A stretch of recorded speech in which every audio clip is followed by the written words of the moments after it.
¿Qué tal amigos? Una edición más de su programa Punto de Vista Global que se transmite desde Nueva York. El agradecimiento de siempre a nuestra audiencia que semana tras semana nos permite ingresar en vuestros hogares. Quiero dar la bienvenida a un gran amigo erudito en temas que atraviesa el mundo entero con la pandemia del COVID-19 o coronavirus. En esta ocasión estaremos analizando tres temas importantes que afectan al continente americano. ¿Por qué digo que al continente americano? Porque en esta ocasión vamos a analizar eh, estos tres temas. ¿Cómo enfrentar la pandemia en el continente americano? El primer tema. Segundo tema, ¿cuán afectado está y quedarán los países en el hemisferio económicamente? Y tercer tema es el lawfare más vigente que nunca. En esta ocasión me refiero a la sentencia que dictó la Fiscalía de Ecuador en contra del expresidente Rafael Correa. Nuestro invitado, ya de casa le consideramos, agradecemos infinitamente por siempre estar predispuesto a aceptar nuestras invitaciones.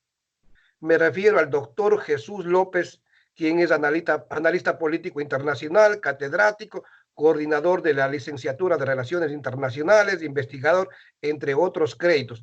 Doctor, bienvenido, gracias por aceptar nuestra invitación al programa Punto de Vista Global. Orlando, mucho gusto, gracias por la invitación y pues un privilegio participar en su programa. Doctor, quiero dar inicio con este programa preguntándole, en el continente americano se han creado algunas organizaciones a través del tiempo con el objetivo de unificar al continente y promover el desarrollo social, político, económico, cultural, etcétera, etcétera. Entre las más relevantes están la OEA, la UNASUR, la CELAC, Alianza del Pacífico, Grupo de Lima, Grupo de Puebla, entre otras. ¿Por qué tantas organizaciones y a la final ninguna surte efecto? Porque cada organización tiene un fin diferente, estimado Orlando, y que también es importante ver dentro del fin al que responde el origen histórico en el que fueron creadas. Si combinamos en el análisis el origen histórico y la finalidad para que fueron creadas, eso ya nos adelanta el camino en la respuesta de por qué tenemos tantas organizaciones y por qué no son tan funcionales. Pero otra cosa muy importante también es que en América Latina, Orlando, estamos generalmente llenos de organizaciones con buenas intenciones, pero con poco presupuesto, con recursos que son muy limitados para que se puedan hacer operacionales las políticas y los principios que las cartas fundacionales de estas organizaciones disponen. Entonces, si tenemos esa combinación, orígenes históricos distintos, fines diferentes y también pocos presupuestos, poca predisposición de los países miembros latinoamericanos para invertirle, para que estas organizaciones cobren una especie de vida propia, eso nos adelanta parte de la respuesta del por qué son un tanto inútiles para funcionar. Pero doctor, estas organizaciones más bien no obedecen a ciertos intereses personales, unilaterales, porque entendiendo que si algún país o algún representante del país tiene diferente ideología, ya es excluido, o los países que coinciden ideológicamente como que tienen mucha mayor facilidad para poder concretar ciertos objetivos trazados por estos miembros de una de estas organizaciones. Ciertamente las organizaciones, así como pueden ser entendimientos y pactos y acuerdos que se formalizan a través de un tratado internacional, que tienen órganos permanentes, que los miembros además tienen una personalidad jurídica distinta de la organización que se ha forjado. Ciertamente, si bien sirve, decía yo, para la cooperación internacional y para que la acción colectiva ayude a los países miembros a paliar aquellos fenómenos económicos, políticos y sociales que les aquejan, También es cierto, por otro lado, Orlando, esto que usted menciona, que se pueden volver también en herramientas de control. No olvidemos, Orlando, que finalmente a las organizaciones internacionales se les conoce como actores con vida propia, como foros de expresión en donde los más débiles van y expresan quejas, o los más fuertes van y socializan las políticas que van a dictar, o herramientas que legitiman posturas y políticas y discursos. Pero generalmente quienes más las aprovechan son las grandes potencias que las utilizan como herramientas de control o de dominación, diría un enfoque marxista, de los de abajo. En ese orden de ideas, si nos ponemos a pensar en la OEA, la Organización de Estados Americanos, que la mencionó usted al principio, efectivamente ha servido históricamente como una organización legitimadora de los intereses de Estados Unidos en el hemisferio occidental, que tienen más carácter de intervencionista, me refiero a Estados Unidos, pero a la OEA como una herramienta legitimadora de estos discursos y de estas prácticas, que de una organización que realmente esté interesada en democratizar o en contribuir con la democratización de los países en América Latina. O sea, doctor, que lo que yo puedo interpretar es que estos países pequeños, de muy bajos o limitados recursos económicos, lo único que llegarían allá es a apoyar de alguna manera estas ideas, estos proyectos que, entre comillas, van en beneficio del hemisferio.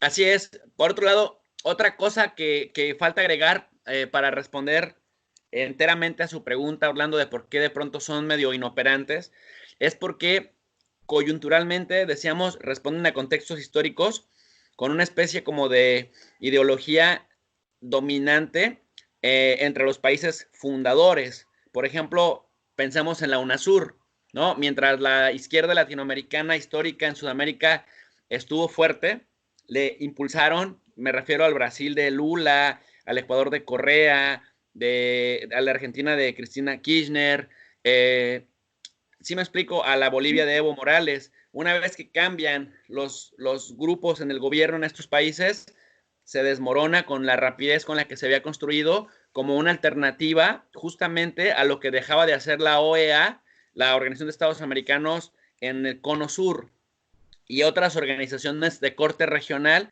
que tenían fines específicos como el Mercosur y que no incorporan a toda la globalidad de actores en la región, sino a unos actores en particular, no tenían este alcance para el que fue pensado, por ejemplo, la UNASUR, o para el que fue pensado después de la Segunda Guerra Mundial, la Organización de Estados Americanos, que básicamente era una especie de ONU chiquita, enfocada específicamente en el hemisferio occidental.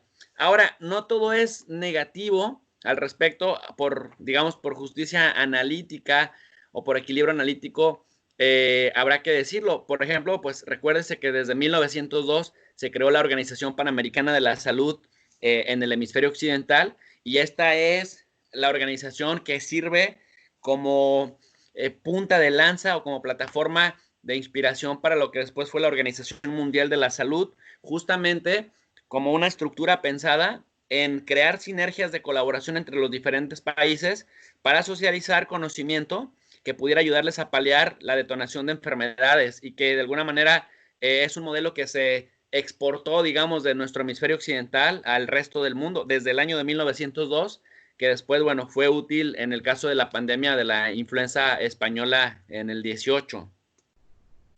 Pero haciendo historia, reviviendo la historia a raíz de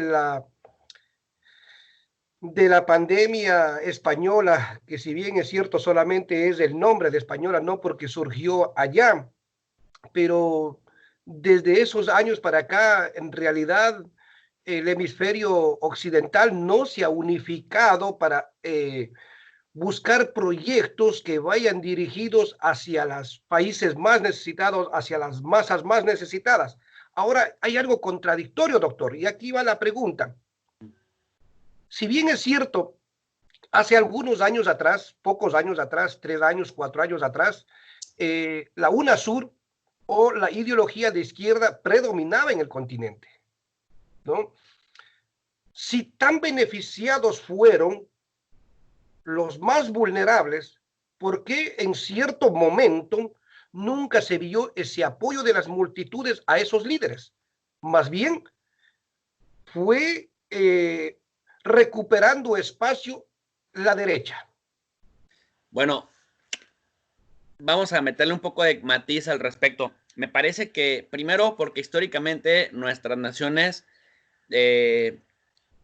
Orlando, vienen de un proceso de descolonización, que no solamente fue descolonización histórica de 300 años, de sometimiento ideológico, decía yo, religioso, sino también de un sometimiento militar, de un sometimiento económico, social, dividido en clases, que se normalizó no solamente en el subconsciente de las élites que nos gobernaban, en estas élites criollas que derrotaron a los españoles, que echaron a los españoles de nuestro territorio, sino además que normalizaron el hecho de que había fragmentación de clase y que unos tenían derecho de apropiarse de los bienes de la nación, y esto en los diferentes países de América Latina por encima de la masa.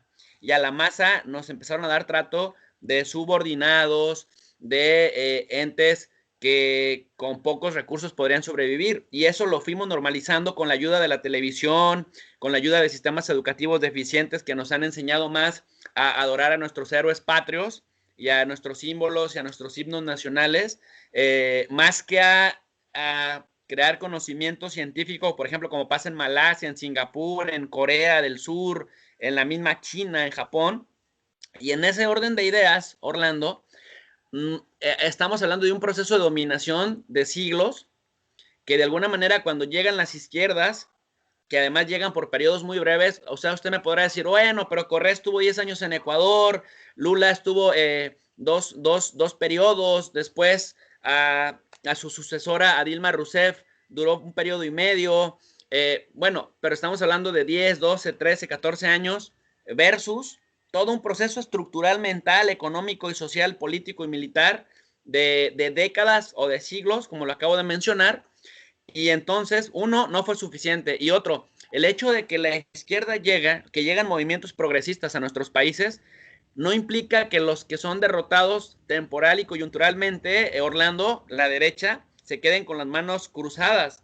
No implica que los empresarios acostumbrados a no pagar impuestos, a evadirlos, a concentrar la riqueza en pocas manos, se quedaran quietos. No implica que los medios de comunicación dominantes que recibían grandes dádivas de estos gobiernos que gastaban más dinero, los de derecha, en anunciar y en embellecer su imagen que en hacer políticas públicas que favorecieran a la gente y que hablaran que más por sus obras que por el dinero que le invertían a la televisión y a la radio en mejorar su imagen, pues no implica que se quedaran con los brazos cruzados. Por eso nos da la percepción de que los movimientos progresistas que llegaron a Sudamérica o a Centroamérica en algún momento, o ahora lo que tenemos en México, nos dan la idea, la falsa idea de que están trabajando menos de lo que en realidad están trabajando y de que tendrían que hacer más rápido los resultados de lo que es. Y recordemos que las reformas estructurales, que los cambios de paradigma llevan décadas, no meses y no años, pero estos que no se quedan de brazos cruzados, que inciden todos los días en la opinión pública, empresarios que están muy molestos con estos gobiernos progresistas que les quieren cobrar impuestos, que es lo que la ley marca, los intentan hacer pasar por dictadores o por populistas o por políticos que no saben de economía y que pueden llevar a nuestros países al fracaso, que de hecho es la idea que han vendido. Cuando a los empresarios, a las 13 o 14 familias de cada país latinoamericano se les intenta cobrar impuestos según la ley, lo primero que dicen es que tendrían que tener incentivos fiscales porque son los que fomentan el empleo, aunque en realidad nada más contribuyen con el 20 o el 25% de la generación de empleo formal. Y por otro lado, otra cosa que dicen, cuando vienen las crisis económicas o los estados de excepción, el primer argumento que nos dan Orlando, y lo digo para México, pero pareciera que en Ecuador está pasando lo mismo, en Brasil, en Argentina, en Perú, en Colombia misma. Mire, Colombia acaba de pedir 11,000 millones de dólares al Fondo Monetario Internacional, que es otra cosa que suelen hacer, que los gobiernos se endeuden con organismos internacionales o que en estados de excepción sea el Estado el que rescate las economías pero rescatar las economías no implica que le den a las personas de abajo, porque cuando les dan a los de abajo dicen que son políticas asistencialistas populistas, pero si los rescatan a ellos y se rescata el sistema bancario, la justificación es que gracias a esto no se pierden los empleos y que gracias a esto el sistema monetario sigue su curso de manera normal. Quiere decir esto que cuando es ayuda para la gente de abajo, son dádivas asistencialistas, y cuando es rescate para ellos, que en realidad sería más una especie de socialización de la pérdida y de privatización de la ganancia en pocas manos, entonces ellos dicen, los gobiernos que rescatan hacia los de abajo son populistas y pueden echar a perder la economía porque no saben generar empleos que eleven la producción. Entonces tenemos estas situaciones, es más complicado de lo que nos imaginamos. Las resistencias a la democratización de nuestros pueblos, ahí están. Las resistencias a cambiar el chip para reducir las brechas entre los muy, muy ricos y los muchos muy pobres, están ahí y están operando de manera activa. Lo podemos ver en México todos los días. Esta situación yo creo que se vive a nivel mundial, pero como le decíamos a un inicio, estamos analizando lo que pasa en el continente americano y yo creo que es un patrón de comportamiento, de desarrollo imponer ciertas características que vayan en beneficio de unas cuantas familias. Doctor, ¿no es una utopía imaginar, pensar de que algún día las brechas tan marcadas entre el rico y el pobre se puedan al menos nivelar? No puede haber tanta diferencia entre un rico y un pobre. ¿No es una utopía pensar eso? Me parece que no es una utopía porque ya tenemos casos paradigmáticos que si bien nos llevan adelantados unos añitos, lo podemos, o sea, podemos ver experimentos humanos de que sí es posible una convivencia entre sociedades más equitativas. Me refiero, por ejemplo, a las nórdicas, ¿no? A los suecos, a los noruegos, a los daneses, a los finlandeses. La gente que nos está escuchando podrá criticarme y decir, bueno, pero es que ellos están años luz de nosotros. Probablemente nos llevan algunos años de ventaja, pero empezaron por algo. Me explico. Y esto nos demuestra que hay evidencia de que los seres humanos, las colectividades, sí podemos ponernos de acuerdo para lograr un pacto, un pacto social que justamente nos lleve a ese estadio. Podrá sonar muy idealista, pero ellos nos dan la pauta de que sí se puede lograr. Si observamos, por ejemplo, las sociedades en Asia, ¿no? En el sudeste asiático, que tendrían condiciones más similares a las, no sé, voltear a ver a Taiwán, voltear a ver a Malasia, a Indonesia, a Singapur. Indonesia podría ser un ejemplo más parecido a lo que sucede en nuestro continente, que es también gigantesco, que tenía problemas de desigualdad y que están combatiendo esa desigualdad poco a poco, virando hacia donde van en los demás países asiáticos. Entonces, me parece que hay ejemplos motivantes que nos permiten observar que si seguimos ciertas pautas de desarrollo, más enfocado en las sociedades que enfocado en la banca o enfocado en las grandes empresas transnacionales y más enfocado también en la educación de calidad, es muy importante hacer ese matiz, pues sí se puede transitar hacia allá, Orlando. Pero doctor, no hay una contradicción aquí. Acaba de suceder, ya que usted menciona los países nórdicos, ¿no? Pero muchos de esos países nórdicos pertenecen a la Unión Europea, pero vemos el vivo ejemplo de que uno de los países miembros o ex miembro como Italia de la Unión Europea quedó totalmente abandonado y tuvo que recurrir a otros países en la ayuda de este país. ¿No es contradictorio ahí? ¿No se está replicando lo que sucede en el continente americano, en Europa? Me parece que no, Orlando, y que no es contradictorio, porque la pregunta que usted me hacía hace un momento es si podríamos transitar a un estadio en donde la brecha entre los pobres y los ricos se hubiera reducido. Y el tema de Italia tiene que ver con una cuestión coyuntural en materia de salud, de cómo se enfrenta a un reto de salud, pero además en un contexto en el que los mismos países miembros importantes de la Unión Europea estaban siendo atacados por la misma pandemia que sufre Italia, solamente en etapas distintas. Mire usted, si nos ponemos a revisar los indicadores, pues después de Italia, que fue por estos días en los primeros días de marzo hasta los primeros días de abril, el que desplazó a China con el mayor número de muertos.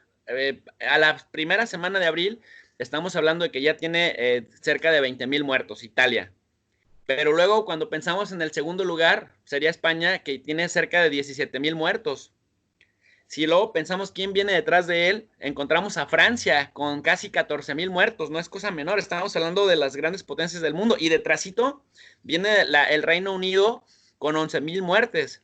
Ya más o menos alejado en número de muertes viene Alemania con casi 3,000, pero en número de contagios, Alemania está pegadito a Francia, y bueno, muy por encima de Francia, pegadito a Italia y pegadito a España. Es decir, lo que quiero dar a entender es que, si bien es cierto que en este contexto vimos una desunión europea, el contexto lo explica, porque los que lo pudieran haber ayudado también estaban al interior de sus propios países, viendo la manera estratégica de enfrentar sus propios problemas de salud con las condiciones y con sus sistemas de salud nacionales. Me parece que si hubiera sido un problema específicamente de uno de los miembros en condiciones en donde los demás están bien, le hubieran podido ayudar como lo han hecho con España en temas de crisis económicas, o como lo hicieron con Grecia o con Irlanda o con Polonia, para ayudarles a salir de su marasmo.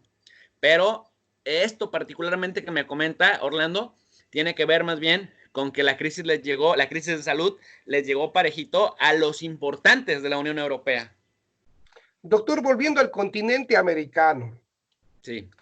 Y quiero plantear aquí una pregunta. ¿Las ideologías de estos países miembros del continente tienen más decisión que objetivos para lo que fueron creadas estas organizaciones? Las ideologías. Me parece que sí. Mire, me explico. Para que no parezca que es una respuesta simplista. Hay un autor muy importante de la economía política internacional que se llama Karl Polanyi, casi del vuelo de Carlos Marx, de ese nivel de respetabilidad, que tiene un libro muy importante a mediados del siglo XX, que luego ya se ha vuelto un clásico para la economía política internacional, que se llama La Gran Transformación.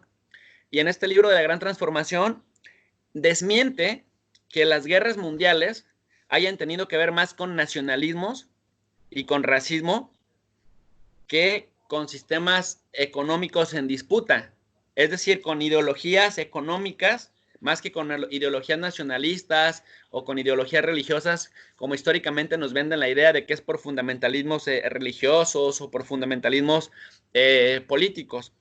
En realidad, lo que Polanyi descubre en su observación de lo que detonó la Primera Guerra Mundial y lo que llevó a la Segunda Guerra Mundial posteriormente, y de ahí que se le conciba como la Gran Transformación, es que era, sí, la lucha de una ideología económica contra otras. ¿Cuál era esa ideología? La ideología del mercado autorregulador y del liberalismo, que pedía la disminución de la injerencia del Estado en la economía, porque el mercado se iba a autorregular de manera automática. Polanyi decía que esto era una falacia, porque finalmente ensanchaba las brechas entre los ricos y los pobres. Entonces, ¿por qué se da la Primera Guerra Mundial según Polanyi y todavía más la Segunda Guerra Mundial? Dice, es que se da el doble movimiento de la sociedad. Primero pasas al estadio de la idea del mercado autorregulador, y cuando descubres que es falaz, encuentras que hay tres movimientos principalmente de reacción. Esto para responderle, Orlando. El socialismo, que dice, no, el mercado no se puede autorregular, hay que tener una economía centralmente planificada. El fascismo, que es una especie de capitalismo salvaje, pero controlado por el Estado. El fascismo italiano, el fascismo nacionalsocialista, que finalmente se legitimaron en sus sociedades en Italia y en Alemania, pero además también en Austria, porque tenía la capacidad para responderle inmediatamente, resolverle las necesidades a la gente, sacar de la pobreza en tiempo récord a la gente, incluso construir infraestructura poderosa. No sé si esto se deba más a la disciplina histórica de los alemanes que al fascismo, pero lo que Polanyi dice es que en la medida que la gente vio progreso material, la gente fue capaz de ceder seguridad, fue capaz de ceder libertades, democracia, etcétera, para tener seguridad económica y seguridad laboral, que era lo que ofrecían los fascismos y que por eso pudieron ser tan represores, pero la gente de alguna manera estaba de acuerdo porque les representaba seguridad económica y laboral. Y luego después el nuevo trato, el New Deal de Roosevelt, ¿no? Este keynesianismo aplicado en el cual se planteaba que el Estado tendría que contribuir a meter las manos en la economía, generando empleos para aumentar la demanda o para generar la demanda agregada en momentos de crisis económicas. Entonces, dice Polanyi, el enfrentamiento directo entre estas visiones económicas del mundo fue lo que nos llevó a las guerras y fue lo que hizo tan destructiva la Segunda Guerra Mundial. El que gana impone las condiciones económicas de la posguerra. Entonces, pues por eso le digo que mi respuesta es sí, porque si lo trasladamos a nuestros sistemas políticos, veamos la lucha que sostienen los correístas, por ejemplo, en Ecuador, versus los anticorreístas, o en México los López Obradoristas versus lo que López Obrador denomina como los neoliberales, ¿no? Que sean de un color o de otro, del PRI o del PAN, siempre tienen o pregonan esta idea del mercado autorregulador, de que el Estado tiene que reducir la injerencia, pero cuando se van a la quiebra, porque el mercado es incapaz de autorregularse, entonces hay que rescatarlo, aunque tengamos que aumentar la deuda pública, y se tiene que rescatar primero a la banca, cuando López Obrador dice, no, primero los pobres. Es decir, tenemos ahí ideologías encontradas que por supuesto nos permiten observar que de pronto va primero el paradigma de unos versus el pragmatismo del momento. Doctor, en el momento que usted, en el instante que usted dice que el mercado se buscaba que se autorregule, pero hoy en día se sigue implementando esa tesis y en la práctica, ¿no? Pero sí podemos ver que ha fracasado porque cada día existen países más pobres y el número de gente que no sobrevive o que sobrevive con $1, con $2 en el día. Eso implica, doctor, que de alguna manera se tiene que nuevamente analizar este sistema que se ha implementado en el mundo, en la sociedad y específicamente en el continente americano. ¿Qué harán o qué se podría hacer para revertir esa situación?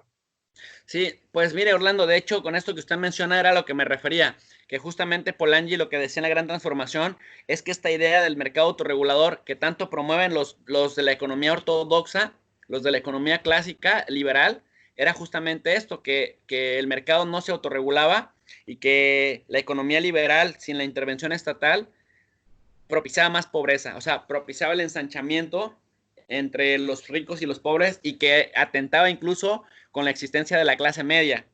Bueno, en ese orden de ideas, la respuesta tiene que ver con esto, que creo que los países necesitamos el ensanchamiento de la clase media, el que haya más clase media, porque finalmente cuando nos ponemos a observar, quienes mantienen a las economías, quienes mantienen los sistemas de desarrollo, quienes mantienen los servicios, los sistemas de salud, los sistemas educativos, es decir, el sector que se echa a los hombros a las naciones son las clases medias. Entonces, una sociedad o un país con clases medias fuertes, numerosas, portentosas, son justamente los países que avanzan más rápido a un estadio de disminución de la pobreza. Y también más importante aún porque se contribuye, aumenta, digamos, el sector productivo, pero dentro de la economía formal, y esto se traduce en mayor ingreso para los estados porque pagan finalmente sus impuestos, y un estado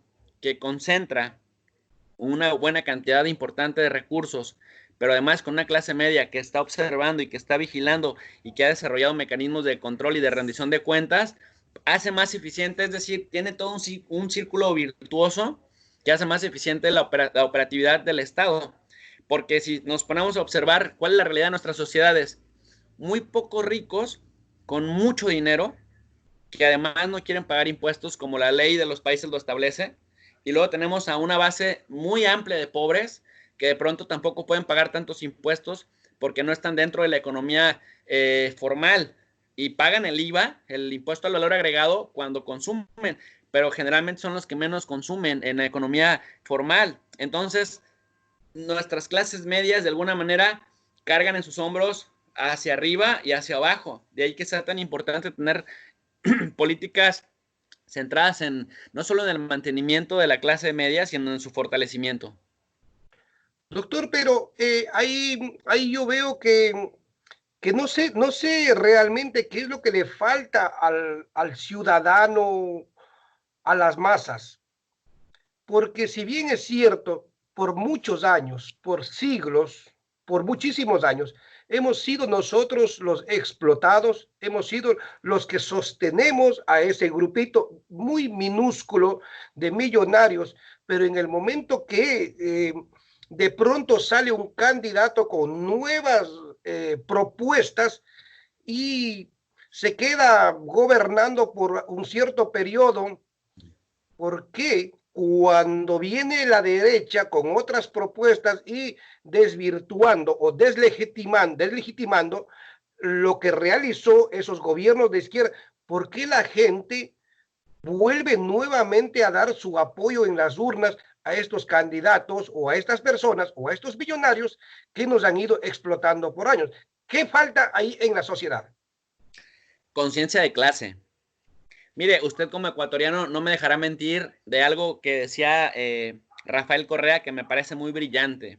Decía Correa que una clase media sin conciencia de clase, sin conciencia política y sin identificar y sin estar consciente el origen de donde había venido y el trabajo que había costado escalar socialmente, corría el riesgo de convertirse en la vecindad del Chavo del Ocho.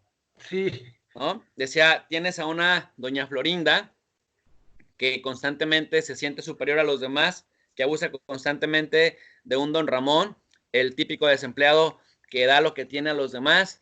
Tienes a un señor botija capitalista que vive a costa de esta clase media sin conciencia, a un Chavo del Ocho empobrecido que para él su sinónimo de felicidad es su torta de jamón. Y bueno, es decir, tienes esta analogía de una clase media que cuando olvida el origen de donde viene, termina por convertirse en coadyuvadores de estos portentosos que finalmente les han puesto la barrera para que se mantengan ahí y cuando pueden escalar, lo agradecen hacia arriba en lugar de solidarizarse con los de abajo. Entonces, me parece que es muy importante esta aportación que hace Correa, más allá de lo de la analogía de la vecindad del Chavo del Ocho, porque efectivamente, cuando tenemos una clase media que ascendió sin olvidando el origen del que viene y el trabajo revolucionario en términos militares, el trabajo revolucionario en términos educativos, en términos de reformas económicas, efectivamente, pues nos ponemos en una faceta aspiracional a estar arriba, sin pensar que gracias a los esfuerzos que se hicieron desde abajo, llegamos a donde llegamos, Orlando. Entonces, otra vez, la respuesta concreta sería, ¿qué nos falta? Conciencia de clase, pero no solamente es de nuestros países, Orlando. Mire, por ejemplo, veamos Francia. Francia tiene un sistema social, de protección social muy fuerte. Francia tiene un sistema educativo muy interesante, muy completo, diríamos nosotros, y tiene una clase media portentosa. Francia es miembro del G7, es considerado a todas luces una de las primeras 7 potencias del mundo, valga la redundancia, es una hegemonía nuclear también, o una superpotencia nuclear, y de pronto Francia vota por gente, para mi gusto, media fuera de lugar, como Nicolás Sarkozy, ¿no? O también mantuvo mucho tiempo viva la posibilidad de votar por Jean-Marie Le Pen y luego por su hija, que uno dice, como un Estado progresista que se caracteriza por tener una justicia social, una sociedad media portentosa, de pronto tiene la posibilidad de que alguien como Jean-Marie Le Pen o su hija pueda ganar, o Sarkozy, que llegó a ser presidente, ¿no? El mismo Macron. ¿Cómo se lo explica uno? Que si vienen de gobiernos de izquierda exitosos que contribuyeron a estar en donde ahora se encuentran, votan por estos personajes. Entonces, no sé, me parece que es más en el plano humano, más allá de pensar solamente en los países de América Latina, y por eso decía yo, el tema de la conciencia de clase y de la conciencia política es muy importante. Doctor, definitivamente, pues es muy nutritivo para nosotros poder despejar toda duda y aclarar ciertas inconsistencias que se viene dando en la sociedad. Vamos a ingresar al segundo tema. El segundo tema es cuán afectada quedarán los países en el hemisferio económicamente. Y ahí va la pregunta, doctor. Si bien es cierto, los países del continente americano cuentan con recursos naturales, pero al estar el precio del petróleo muy por debajo de lo normal, ¿cuán afectados están las economías de estos países exportadores? ¿Y cuáles son los beneficiados de estos precios del petróleo tan bajo? Sí, bueno, primero habrá que decir que a diferencia de lo que pregonan los defensores del libre mercado y de la, vaya, de la economía ortodoxa, los precios del petróleo no se depreciaron por una inercia que tenga que ver con la oferta y la demanda natural, sino por una guerra inducida, en términos petroleros, por Arabia Saudí, es líder de la Organización de Países Exportadores del Petróleo, quien ya le encontró la fórmula a manipular los precios del petróleo y que a través de eso pueda también torcerle el brazo a países que son fuertes y portentosos en la producción y en la exportación de petróleo. En este orden de ideas, ¿quiénes empezaron a perder con los precios bajos? ¿Y por qué se bajaron los precios? Pues porque cuando Arabia intenta imponer condiciones a países que no son miembros de la OPEP, como Rusia, y Rusia se niega a seguir las directrices de Arabia, que era una exigencia aparentemente normal, en la que Arabia le exigía a Rusia que redujera su producción petrolera hasta 1.5 millones de barriles al día. Para que tengamos un estimado, Rusia produce entre 12 y 14 millones de barriles al día. Arabia entre 12 y 14 también. Esto fluctúa dependiendo de la temporada en la que uno observe.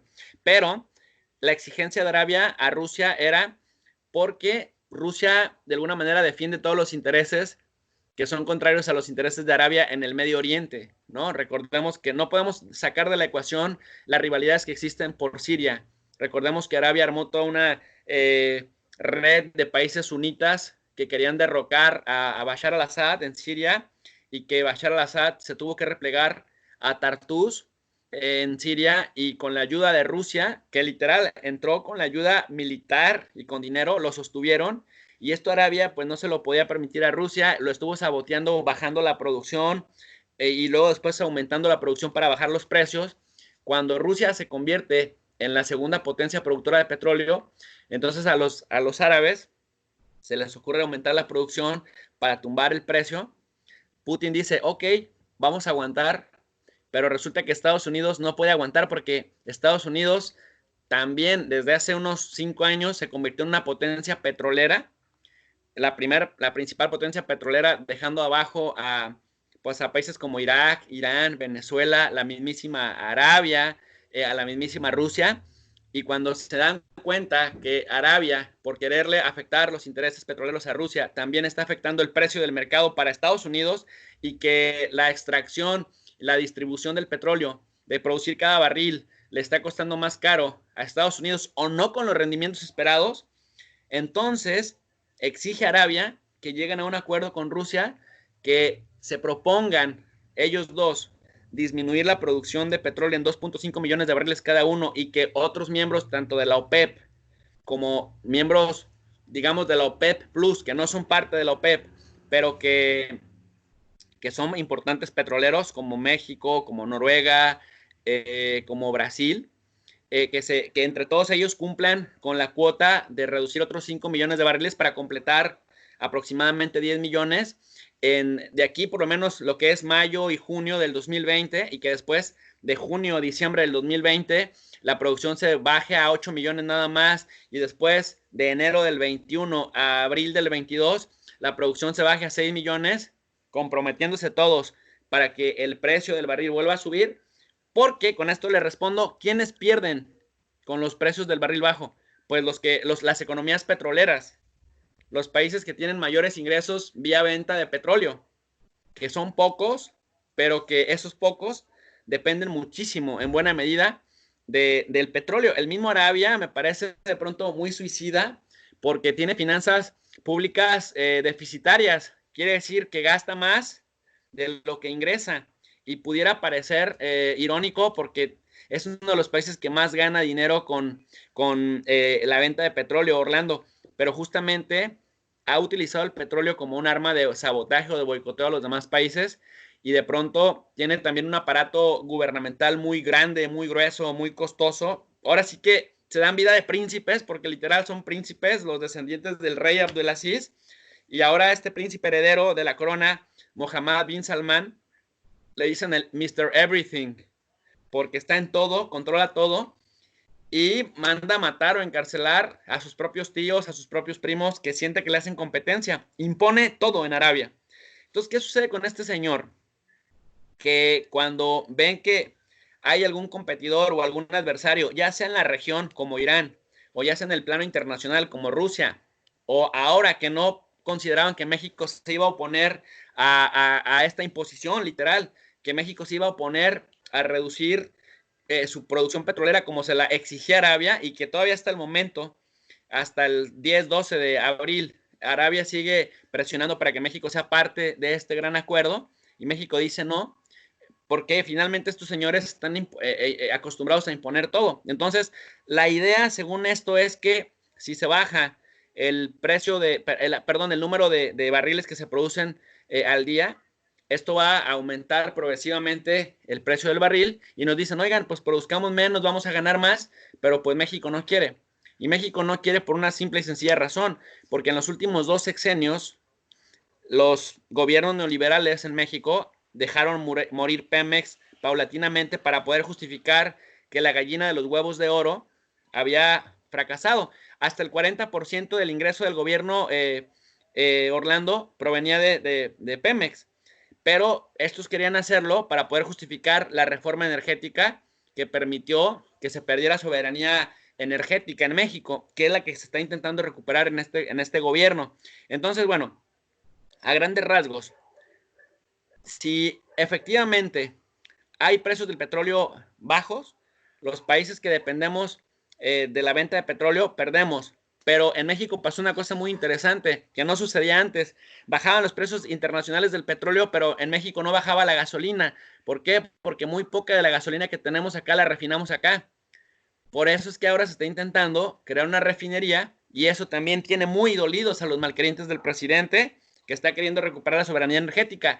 Y esto impactó favorablemente, digamos, en la sociedad, que el gobierno también, aprovechando la tendencia internacional de precios bajos, pues pudo exigirle a los digamos, vendedores de gasolina, pues que redujeran también el precio de la gasolina. Sí. Doctor, permítame interrumpir de ahí, por favor.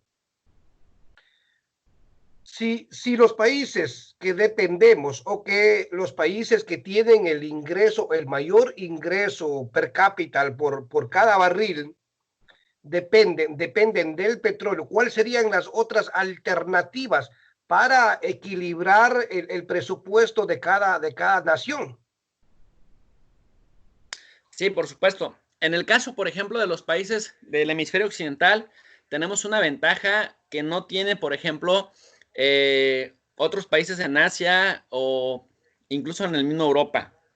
Nosotros somos países que hacemos parte de lo que se conoce, de acuerdo a la escala de Immanuel Wallerstein, somos países o periféricos o semiperiféricos. Normalmente los países periféricos o semiperiféricos, a diferencia de los países del centro, que serían el G7, más probablemente China, son países que son muy industrializados y que producen ciencia, tecnología, ¿no? Tecnología de la comunicación, mientras que, por ejemplo, los países semiperiféricos, que son coadyuvadores del orden en favor de los países del centro, pues se encargan más del sector primario, más del sector agrícola. Entonces me parece que algo que nos deja muy vulnerables es que cuando vienen temporales malos, cuando viene un desequilibrio, digamos, en el comercio de productos agrícolas, o cuando incluso viene una guerra comercial, si nuestras economías dependen mayoritariamente de esto, o dependen en gran medida de la exportación de productos sin tanto valor agregado, pudiéramos entonces pensar en planificar políticas públicas que nos permitan virar hacia los servicios, que es donde ya estamos, pero además a poder invertir desde la formación de recursos humanos, Orlando, en nuestros propios países, porque no nos falta inteligencia, no nos falta capacidad, pero sí nos falta seriedad en nuestros sistemas educativos para preparar a nuestros recursos humanos de tal suerte que nosotros también seamos productores de tecnología, que eso nos permita también poder competir con países que venden tecnología. Es decir, que aprovechemos nuestras ventajas competitivas, pero capacitando nuestros recursos humanos, porque mire, a diferencia de otras sociedades, las nuestras son jóvenes, digamos que las tendencias demográficas nos favorecen. Hay sociedades envejecidas, por ejemplo, en Europa y en Asia, pero en América Latina lo que tenemos de sobra es recurso humano, pero nos hace falta más capacitación y nos hace falta virar hacia un sector tecnológico que es en donde todavía estamos medio perdidos. Otro punto importante, el tema de que nuestros países tienen un clima fenomenal, un clima que si se le invirtiera, digamos, a profesionalizar nuestros servicios de turismo, nos darían un ingreso permanente que no nos harían depender de temporadas específicas. Tenemos 10 u 11 meses de sol, tenemos playas, tenemos bosques, tenemos selva, es decir, tenemos una variedad importante. Y no solamente me refiero a México, que es gigantesco. Igual el mismo Ecuador en un pequeño territorio tiene prácticamente de todo. Es riquísimo en una gran cantidad de ámbitos que finalmente lo que nos lleva a la conclusión de por qué entonces si tenemos tantas ventajas naturales tenemos una cantidad importante de gente viviendo en pobreza, finalmente porque las ideologías de nuestras élites dominantes nos han llevado a normalizar que es normal que haya tantos pobres, que es normal que nuestras clases medias, que cada vez están más disminuidas, sean las que pagan los impuestos y que es normal que los multimillonarios, que son muy pocos en nuestros países, pues de alguna manera dispongan incluso no solamente del poder económico, sino también del poder político, a través de sus representantes. Sí, definitivamente, doctor, yo creo que todo lo que usted acaba de citar tiene toda la razón y que falta iniciativas en los gobiernos, no sé si también voluntad política para poder buscar otras alternativas y no solamente ser esos dependientes del oro negro como se le conoce también al petróleo. Vamos a entrar al último tema. El lawfare en el continente más vigente que nunca, me refiero al juicio que fue dictado en contra del expresidente Rafael Correa. ¿Cuál es su interpretación desde su perspectiva, doctor? Es un tema muy complejo, muy complicado, pero si pudiéramos resumirle a la gente qué significa el lawfare, es básicamente la judicialización de la política.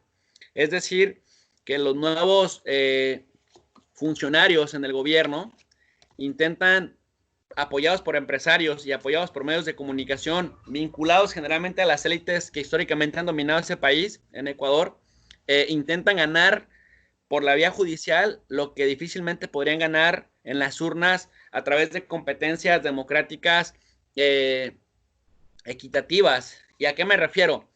Que si bien aunque el actual presidente Lenín Moreno llegó al Ecuador ganando su propia elección democráticamente, y que además llegó a respaldado por el expresidente Rafael Correa, del cual había sido su vicepresidente y con el cual había siempre formado parte de los cuadros de poder en la administración correísta, incluso que fue en la fórmula a las elecciones con Jorge Glass, que además había ganado como vicepresidente, pero que a los 6 meses lo destituyen y lo encarcelan. El lawfare tiene que ver con todo este ataque, todo este linchamiento mediático que este señor Lenín Moreno, que a todas luces va a pasar al basurero de la historia como un gran traidor, como un gran impostor y como un antipatriota, y se lo digo como mexicano, sin ser ecuatoriano, pero observando lo que ha pasado en la realidad ecuatoriana, y que además se ha puesto literal al servicio de las élites ecuatorianas, pero también al servicio de las élites económicas y financieras del mundo. ¿En qué sentido? Primero, desbaratando todos los programas sociales que habían fortalecido a la clase media, el desarrollo humano, el modelo educativo que tenía Ecuador en los 10 años que le anteceden con Rafael Correa. Segundo, repartiendo la riqueza de forma diferente para volver a favorecer a las élites que históricamente se habían beneficiado, por ejemplo, de la extensión de impuestos, por ejemplo, de la licitación de grandes obras y, por ejemplo, de grandes contratos con el gobierno, muchos de ellos sin licitación. pero además también impulsando reformas políticas, Orlando, que le restaran fuerza a la gente cercana al expresidente Rafael Correa, pero también al mismísimo presidente Rafael Correa. A mí me irrita bastante cuando escucho que Lenín Moreno dice que en la época de Rafael Correa había corrupción, había ineficiencia policial, había falta de inversión en la salud, y uno se pregunta, ¿y qué estabas haciendo tú si eras el vicepresidente? ¿En dónde Doctor, estaba? doctor, una consulta y una pregunta ahí. Sí. ¿Por qué se da esta con tanta efectividad y con tanta eficacia? ¿O es tan eficaz las leyes en los diferentes países? Y por citarle algunos, el juicio a Lula da Silva, posterior a eso a Dilma Rousseff, a Cristina de Kirchner, Evo Morales, hoy en día Rafael Correa. Es tanto así que en el Ecuador, después de dictar una orden nacional de una cuarentena para evitar la propagación del virus, se reúne fiscalía y poniendo en riesgo las vidas de los jueces y de los integrantes de esa fiscalía para sentenciar. Entonces, detrás de eso no es que simplemente hay un objetivo sacar de la palestra política a una persona que, si bien es cierto, el pueblo le brinda todo el apoyo. Pues más que a una persona, es a la ideología o a la propuesta de desarrollo que representa esa persona. Todo lo que usted me mencionó son los expresidentes progresistas de los que habíamos hablado, que habían sembrado la esperanza de tener modelos de gobierno en nuestros países en América Latina centrados en la sociedad. Lula, Dilma, al mismo, mire, una cosa tan irónica lo que pasó con Dilma Rousseff, que la sacaron acusándola de un acto de corrupción que nunca le pudieron probar. El mismísimo Lula da Silva, quien lo sentencia para inhabilitarlo políticamente para que no pudiera competir contra Bolsonaro. Finalmente, después, siendo un juez federal de un poder supuestamente independiente en Brasil, como es el judicial, termina después de subordinado de Bolsonaro, con una trama ahí de control de intereses muy temerarios, ¿no? De conflicto de interés. ¿Qué es lo que estamos viendo, por ejemplo, en el lawfare de Ecuador? Del que usted, o sea, lo que origina esta tercer tema del eje de temas a abordar. Tenemos en el año 2018, yo ya había mencionado este linchamiento mediático constante de una prensa que en Ecuador siempre hablaba de que Correa era un dictador y que era una especie de, es decir, a su liderazgo le decían que era dictador, pero al entreguismo de Lenín Moreno le dicen que es diálogo entre las élites, el diálogo necesario para sacar al país adelante, pero resulta que el país ni ha crecido como se esperaba, ha puesto jerárquicamente por encima del interés nacional el pago de la deuda, la contratación de más deuda del Fondo Monetario Internacional, y decíamos, no ha distribuido equitativamente la riqueza en 3 años. Eso por un lado, pero ¿cuál es, digamos, la cereza del pastel que genera indignación con el caso de Lenín Moreno? Que de alguna manera la manera tan ineficiente en la que se está enfrentando la pandemia, que se está convirtiendo en una gran crisis humanitaria en Ecuador, tiene que ver con esto, que en lugar de concentrarse en combatir estratégicamente el COVID en Ecuador, se están concentrando en terminar de aniquilar a todo lo que huele a Rafael Correa y hasta el mismo Rafael Correa, porque usted recordará, Orlando, que en el año 2018 se da esta consulta pública que a todas luces es inconstitucional, en donde se crea un consejo y este consejo lo que hace es poner al Poder Ejecutivo por encima del Poder Judicial. Se cambian a 150 autoridades de control en el Poder Judicial, se cambia el Consejo de la Judicatura, se le barre al Consejo Constitucional y al Consejo Electoral, hay cambio de jueces, fiscales, superintendentes, y que también tiene que ver con otra cosa muy importante que hacía muy bien el Ecuador de Correa, que está haciendo muy mal el Ecuador de Lenín Moreno. Profesionalizó el Poder Judicial y hubo un aumento importante en el número de jueces que entraban por concurso. Y eso evitaba la práctica nepótica, que los parientes familiares, como sucede en México todavía, Igual En sucede en Ecuador Ecuador, el nepotismo sigue existiendo, la pero, infinidad de familiares de algunos dirigentes políticos, de algunos que se han prestado para ciertos líderes políticos, igual sigue existiendo, doctor.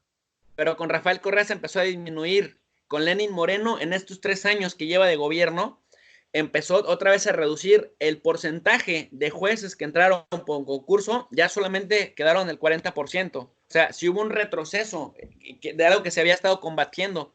Entonces, este lawfare tiene que ver o tiene como resultado que una vez que tienes desde el Poder Ejecutivo amarrado también al Poder Judicial, entonces puedes ordenarle que con un supuesto apego al Estado de Derecho puedan fincarle delitos a alguien y entonces sentenciarlo y condenarlo, que tiene que ver justamente con los 8 años de prisión, de condena que le acaban de dar a Rafael Correa, pero no conformes con eso, dicen, Rafael Correa es tan popular que si regresa y participa y contiende en las elecciones venideras en Ecuador, o sin que lo haga directamente, solamente con que diga que apoya a tal o cual candidato, o que reviva Alianza País, por ejemplo, tiene la capacidad para que la gente pueda votar por esa opción. Y más en este contexto de crisis al que si llega a terminar su administración Lenín Moreno, que lo ha hecho muy mal y que parece que tiene un nivel de aceptación de menos de 2 dígitos actualmente. Pero a lo que voy es a que no conforme con quererlo meter a la cárcel por 8 años a Rafael Correa, lo quieren inhabilitar políticamente por 25 años, matando toda esperanza de que él o la gente cercana a él pueda tener la capacidad de ser populares ante la gente. Y si fuera así, legalmente los tienen impedidos, porque además con Rafael Correa sentenciaron a otras 16 personas, si mal no estoy, se lo acusa de cohecho, se le acusa de haber construido una red de corrupción y de sobornos de un gasto estimado de 7 a 21 millones, además con delitos como muy burdos, ¿no? Y por otro lado, el máximo Tribunal de Justicia de Ecuador intenta legitimarse diciendo que es un poder completamente independiente del Poder Ejecutivo, cuando sabemos que hay un conflicto de interés entre muchos de estos jueces que ya no entraron por concurso y que son cercanos a miembros del gabinete de Lenín Moreno. O sea, pues sí se hizo algo medio descarado, pues, pero la idea o la finalidad es enterrar toda posibilidad de que alguien que puso la fuerza del Estado ecuatoriano al servicio de la sociedad no regrese, porque eso implica que nuevamente los potentados vuelvan a pagar impuestos y que los medios de comunicación tengan que ceder parte de su tiempo al tiempo de información del Estado. Entonces, es complicado el lawfare, pero a grandes rasgos es eso, Orlando. Bueno, doctor, muchísimas gracias. Agradecerle infinitamente por su participación en este programa Punto de Vista Global. Doctor, le comprometo para seguir analizando otros temas en una próxima ocasión. Muchísimas gracias, un abrazo. Cuídese a su familia, cuide a su familia, por favor. Muchas gracias, Orlando. Encantado de la vida. Llegamos al final de nuestro programa Punto de Vista Global. Una vez más, agradecerles a nuestra audiencia por permitirnos ingresar en vuestros hogares. El mensaje final, quedémonos en casa, es una de las formas de tratar de que la propagación siga destruyendo hogares, familias y muertes. Hay cosas y seres humanos que definitivamente nunca más volveremos a verlos. Un abrazo para todos. Nos vemos la próxima semana. Mi nombre es Orlando Carrera.